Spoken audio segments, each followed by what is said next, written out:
Assalamualaikum warahmatullahi wabarakatuh. Mga idol, ito na ang nangyayari sa tulay ng Barangay Ilangay, Lupon, Davao Oriental. Ang hanging bridge, nakaisa-isang tawiran ng mga taga Katumbal, Kuabo, Punong at Buhang. Ayan yan ang sitwasyon ngayon, lalong lumala. Ayan na siya, bibigay na talaga. Ayan, hindi nakatagilid yung camera natin, ha. Ayan na siya. Allahu Akbar, wala na talaga siya, bigay na.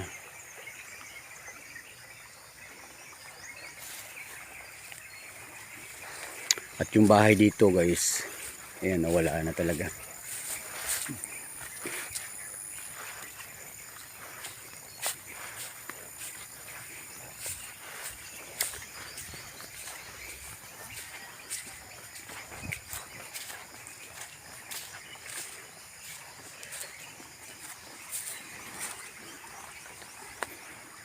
Ayun na siya. Napakalalim pala ng pundasyon. Mga 2 meters ang hukay nito.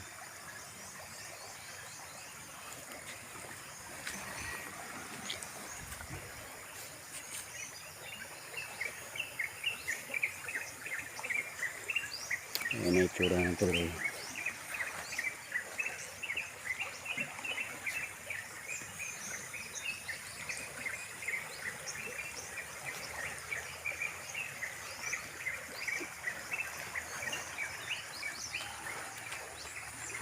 Ang mga taga Katumbal, Punong, Buhang,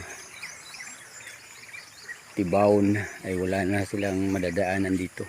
I mean, napakalayo na. May madaanan sila pero napakalayo na. Yan. Inabot na pati mga puno ng kahoy at niyog.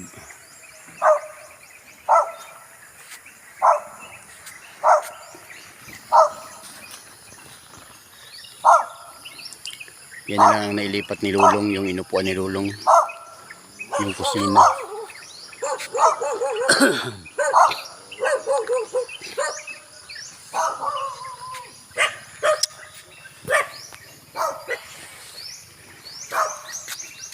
Ay, nabuwal na yung ano, yung niyog tsaka yung kahoy. Malayo pa yan. Ayun, 2 niyog na pala yung nabuwal, oh. Lumawak ng lumawak yung ilog, guys.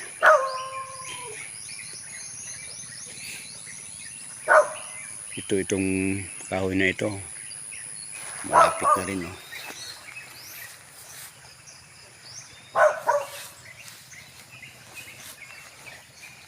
Allahu Akbar.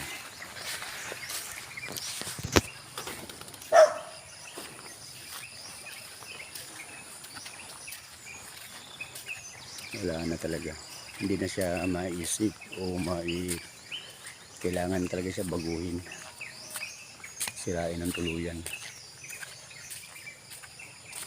Dati, guys, yung ano niyan, itong ilog na to, kalahati lang siguro. Wala pa itong tulay dati, bangka ang tinatawiran namin nung sa Katumbal pa kami nakatira. Kalahati lang yan. Ngayon ganito na siya kalawak, oh. Ayun lang muna, guys, ang update sa ngayon. Panawagan nga pala sa mga nanunungkulan ngayon dito sa bayan ng Lupon, Davao Oriental, at sa gobernador, sa ating gobernador, na sana ma-action na natin to, at sa ating congressman at mayor.